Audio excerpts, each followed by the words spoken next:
Hi everyone, my name is Mai Ling. I am Kitten A at AI Language Center. I am here to talk about how we can save energy in our school.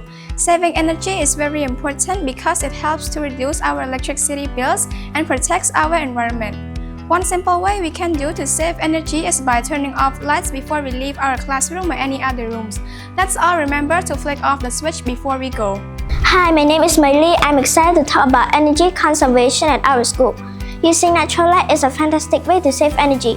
Open the curtain and let the sun shine in instead of turning on the light. Let's brighten our classroom and save energy. Hello everyone, my name is Wilton. I want to highlight another easy way to save energy. We can save a lot of energy by using energy-efficient light bulbs. They can last longer and use less electricity. I encourage everyone at school to switch to these bulbs. Hello, I'm Mardi. I'm here to talk about our energy saving effort. Remember to turn off computer and other electronics when you're not using them. This small effort can make a big difference to our energy saving conservation. Hi, I'm Tanat and I want to wrap up our campaign on saving energy. Lastly, let's spread the word about energy conservation. We can create posters and reminders to encourage everyone to save energy together. Every little bit counts. Thank you.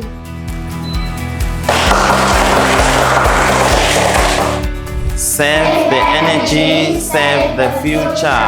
Conserve today, use tomorrow. Yay! High five.